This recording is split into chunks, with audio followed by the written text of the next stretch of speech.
Hello, my champion friends. I hope you're doing well and everybody in the family is also safe and healthy. I welcome you all to this program of today, Orbit Shifting Innovation. And in today's session, we are going to talk about amazing ideas that can help you become that awesome innovator that you have always wanted to be. So today's session is largely about understanding these techniques and understanding how we can apply these techniques, what are these about, and how can these techniques help us in solving problems on an everyday basis or working on the improvement areas that we have always wanted to. Let us start with a little story here. Now, a long time back, there arrived a problem in a factory. Now, this factory was a soap manufacturing factory, and they received consistent complaints for a very long time that a lot of their soap packets came empty. So they used to pack the soaps into boxes and then pack them into big cartons and then distribute it to the distributors, and then eventually it will go to the customers, and the customers as well as the distributors came back to them saying that there are multiple boxes which came without the soaps. Now, this was causing a lot of issues for them, not just in terms of monetary losses, but also in terms of the credibility losses in the market. So they formed up a team of experts who could find out ways to ensure that none of the boxes are going without the soap. So they set up a team with an intention that this particular team is definitely going to help them find a solution for the same. Now, this team of experts, they racked their brains a lot, and then they came up with multiple ideas, but all of them involved a lot of investment in terms of machinery and techniques and technology. And this was long time back. Even the technology was not this developed. So they were really having a hard time finding out a solution which was economical as well as effective. Now, one day, a senior expert from this team was taking a round through the factory to have some ideas around it and to understand it better. And he was just tired of thinking over and over and over again about the same things that they were discussing inside that meeting room. So he was just taking a round in the factory, and he arrived at the place where the actual boxes were being packed. So the soap was going inside the small boxes, and then they were wrapped, and then it would go into the big carton. So he arrived there and he was looking at the conveyor belt where these boxes were going and eventually falling into the big cartons, and they were being arranged right there. And he had some people, some workers right there who were working on this particular thing. So he went and he was just looking at it, and people inquired, so who are you? So he said, this is how, this is a problem which has arrived, and this is why I'm here, and to have a little more understanding, and because we want to find a good solution for this problem, which is cost effective as well. To his surprise, one of the workers said, oh, sir, this is so simple. See, these boxes are coming, and every box which has got the soap inside it has got some weight. If we can just install a pedestal fan here, which has got that amount of airflow that it can blow away an empty box, but not a box with a soap, we can eventually just get rid of and eliminate all the boxes which are coming without the soap. Such an amazing idea and cost effective as well. Now, in everyday life, if we talk about innovation, innovation is nothing but when we do it in a very superficial way or in an everyday basis, it's called the jugaad. And if the jugaad is sustainable and it gives you cost effective results, it becomes a permanent solution. It becomes a sustainable solution for that very problem. It starts with a jugaad, and we all are jugaad masters in our own field, in our homes, in our work, in everyday hassles that we have. We have some or the other workaround on that. Now, the whole point is, if we can work on these workarounds that we work on everyday basis, and we have amazing knack for it, if we can really find out a way to have a sustainable result out of these workarounds or jugaad, that is what makes us innovators. So now this story definitely tells us that there are a lot of big problems around us and small problems around us, but the complexity of the problem doesn't define that the solution is also going to be a complex one. At times, the solution is the simplest one. It's just about opening your eyes and thinking like a blank slate, and then just moving forward. Now, these techniques that I'm going to share with you, these are going to help you start afresh, and they are also going to give you a direction in which you can have your minds working, and you can have more ideas coming. All right. So here we begin with these 4 techniques for orbit shifting innovation. Now, let me ask you this question. If I were to ask you the room that you're sitting in or the office that you're sitting in while watching this video, if I were to ask you, give me ideas to make this room more beautiful or more visually attractive, what are the ideas that you would give me? Okay, so some people would give me ideas, which is, say, do the walls like this, and, put some pictures on the walls, put a nice paint on the wall, or put some chairs around here, change the color of the chairs, change the ceiling color, have some planters inside the room, or change the lighting system, or have some carpet, or have some other things on the floor. Now, all of you will have these diverse ideas, and I appreciate that, and these are amazing ideas. However, if we slightly change the way we are approaching this is a complete scenario by doing little bit of change. Now that changes, I'm repeating the same statement, and you have to just bring about certain changes here. When I say, what are ideas can you give me to make this room a little more beautiful?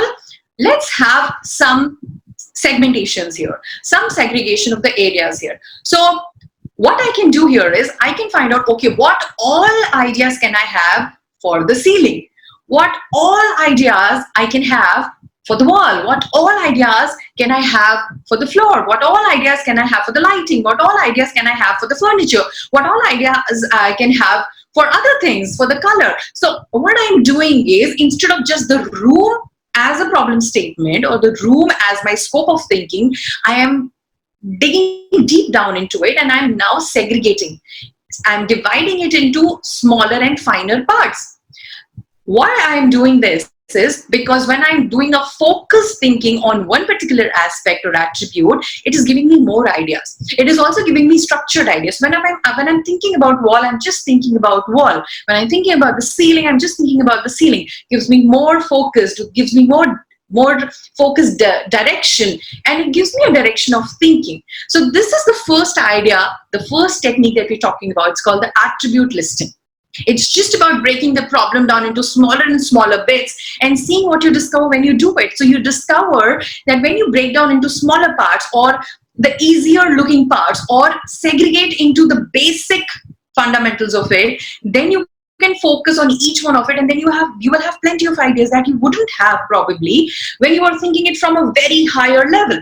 So that's what attribute listing is all about. Now, how can I use it in my everyday life? Now, say you have a problem scenario which is about quality improvement of a complicated product, procedure, or service, or you want to organize a team meeting about a product, or maybe a new project, or there are some new joiners. So how do you plan all of that? So if you think from a superficial level, some ideas will definitely come, but the finer details will miss. So when we break it down into phases, we break it down into smaller bits, we get fairer ideas, we get more in-depth understanding of it, we get more ideas around it. So it becomes, rather than just becoming something that we did on a very higher level, we'll go to the very fundamentals, and the ideas will be amazing. And of course, the results will also be amazing. So that's first idea about attribute listing.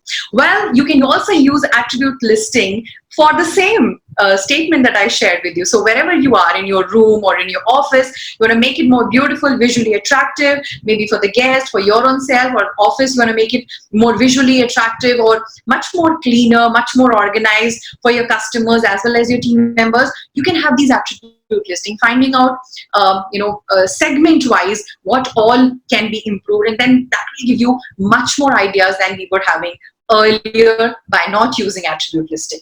So that was first one. If you liked it, give me a thumbs up. Wonderful. Thank you so much. Now we'll move on to the second one, which all of us know about. The second technique is called brainstorming. Well, all of us cannot do individually all the stuff that we have in our hands. And all of us cannot have the greatest of the ideas individually. But when we brainstorm, we arrive at not only amazing ideas, but we also arrive at understanding my great idea that I was very proud of, or I feel so confident and I have great conviction about it. But when I brainstorm, I also understand, okay, what are the drawbacks of it, or what did I miss while thinking about this idea. So it not only gives me great idea, but it also gives me improvement areas as well. So brainstorming has got some norms. All right. And what all we must do is here for you to note down. Please grab a pen and a paper and understand what's the right way of conducting a brainstorming session or being a part of a brainstorming session. The first thing is, the first requirement is having a well-defined and clearly stated problem. This problem has to be specific. If you realize that there are more than one problem statements or it's a complex one, break it down. Break it down into separate brainstorming things so that one idea brainstormed, other idea brainstorm, other idea brainstorm. That's how it has to be. All right. Now, have someone assigned to write down all the ideas as they occur. So have someone to write down everything. All right. Have the right number of people in the group and have someone in charge to help. So these are some ideas that ensure that your brainstorming session is going and it is going to give you results that you have always wanted. What is also important is to understand and have a little bit of suspension of the judgment unless all the ideas arrive at a conclusion. So do not just discard any idea just at the face of it. So every idea needs to be accepted and recorded. That's what is important here. And also you must encourage people to build on the ideas of others. There are times when during your brainstorming session, there must be some crazy, odd ideas coming. Don't discard them. They might turn out to be the brilliant ones. So have all the ideas within you. Don't discard any ideas. Respect everybody's ideas, and then agree to the best one. So when we talk about the applications of brainstorming, we all know where all we use. Whenever and everywhere we have used it. Okay, so like in today's time when most of us are working remotely, very few of us are also going to offices, and on and off we have to interact with the team. So whenever we are thinking about how to enhance our connection with the team, so this is one scenario where you can have more of brainstorming session along with your team. So sit with your team or have a call with them, maybe over a virtual platform or a normal call, and then discuss with them. So, okay guys, how do you propose to make our interactions much more relevant, much more continuous? How do we ensure that? So that's one practical scenario that most of the managers, most of the team members are helping each other with, is to how to connect more with each other, and they brainstorm together to find out ideas which are relevant to each other. So that's about brainstorming. And then we move on to the third one, which is amazing, and one of my favorite ideas. Let's take a scenario here.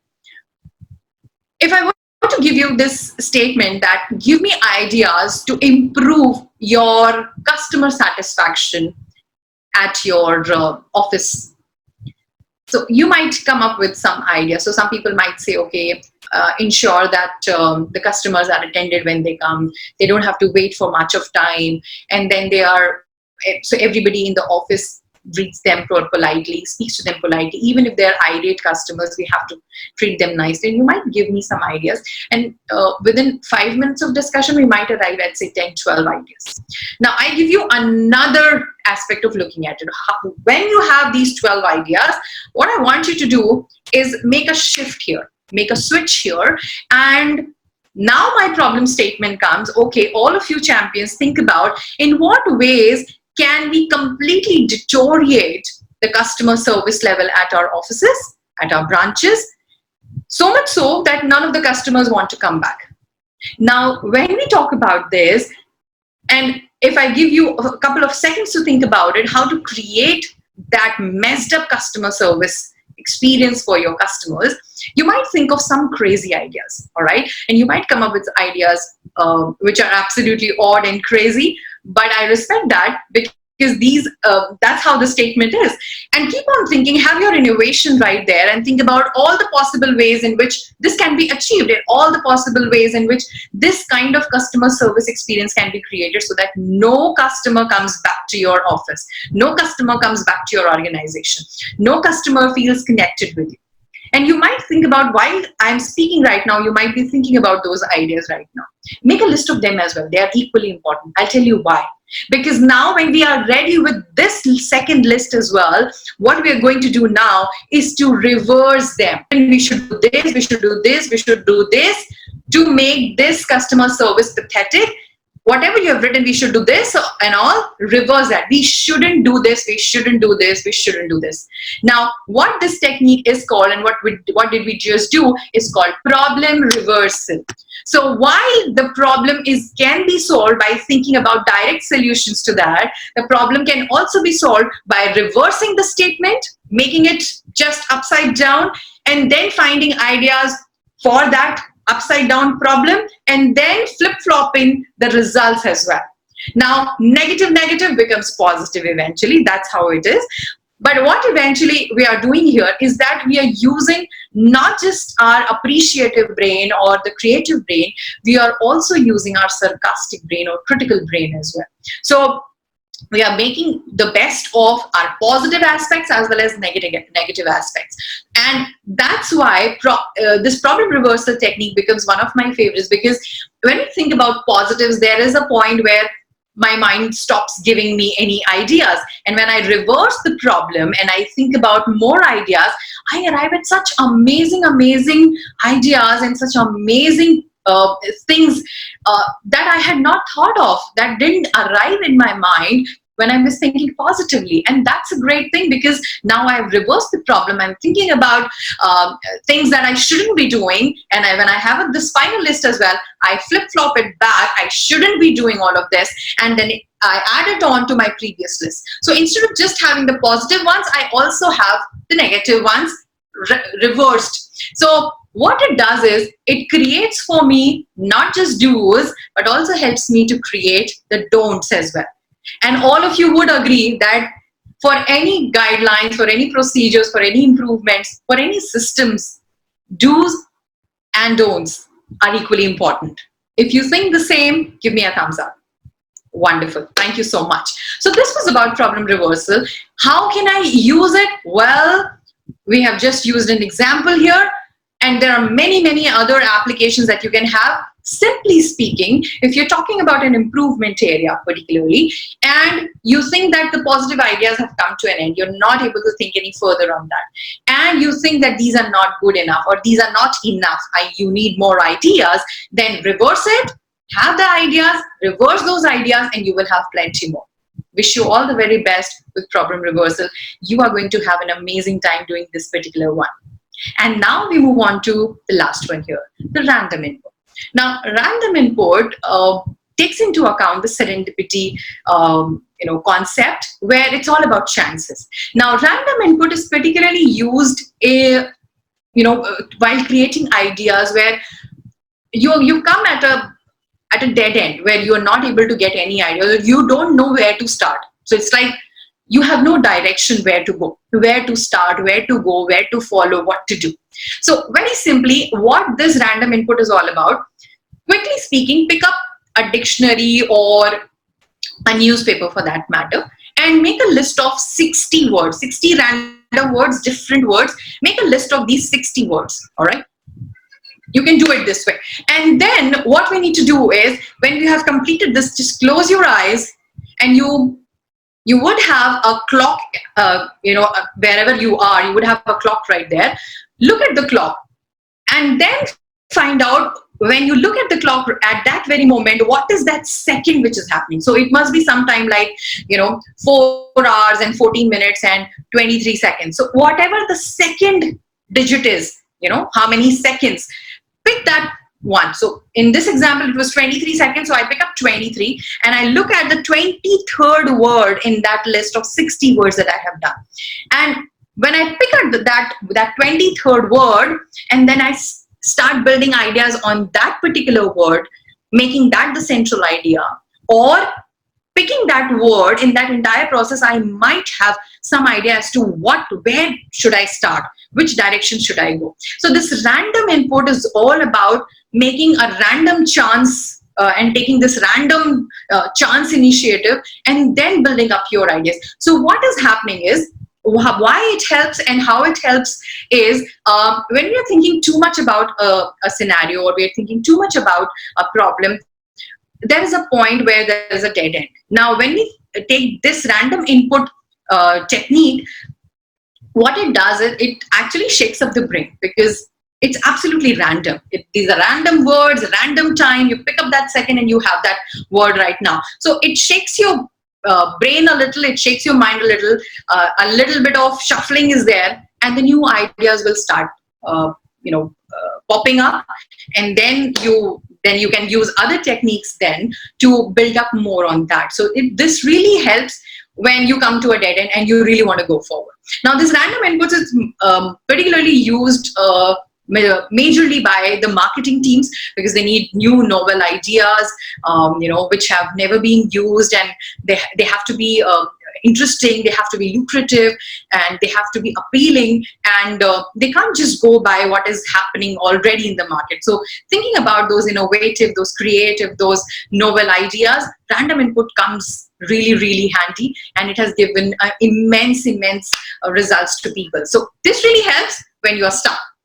And all these 4 ideas particularly help you in overcoming major part of your everyday challenges or scenarios. The first being the attribute listing, when we segregate, or we break down the problem statement into some sets and some bit by bit, some basic fundamentals, and then build up our ideas on that. Brainstorming, we all know it's about brainstorming with each other, sharing ideas with each other. What is important is to have a listening ear to everybody's ideas, not discard any ideas. That's the key here. The third is problem reversal, where you have a problem, you flip-flop it, then you find out the ideas, and then you flip-flop those ideas, and then you will have a longer list than had before. And the fourth one, random input, which is about making a list of 60 words from any random book, magazine, newspaper, dictionary, and then closing your eyes for a few seconds and then looking at the clock, having the second digit, using that number to find out the word, and then building up your ideas on that. This was all about orbit shifting innovation. These are amazing, simple, yet practical and productive ideas that can help you build up great ideas for smaller problems or complex problems. And like I said initially as well, complex problem doesn't mean that the solution is also going to be complex. It's just about exploring all the possible ways, starting with the simplest ones. So with this, champions, I have a little request to you. Our friends in HDFC Bank have a little request for you, which is, they say that if you have attended a webinar, they would definitely like to know how your experience was. And they say that write to them with a photo or share a short video of 30 seconds in formal attire at gurukul.hdfcbank@gmail.com. And if your entry is selected, you will be featured on the Our World. So wish you all the very best for sending in your entries. Do send it to them. How did you like the webinar? And what is your plan of implementing these learnings into your life? Now, with this, champions, I wish you all the very best. And I would like to extend my welcome to you. If you would like to go on much more and more learning joy rides with us, you're most welcome to join us over LinkedIn. I'm right there at LinkedIn with Yasha, Vatsa, Star Consulting Global.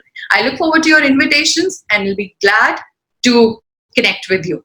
Wish you all the very best, champions, with these amazing ideas. You are amazing innovators. No problem is now big for you. You can solve all the problems. Wish you all the very best for that. Thank you. Namaste.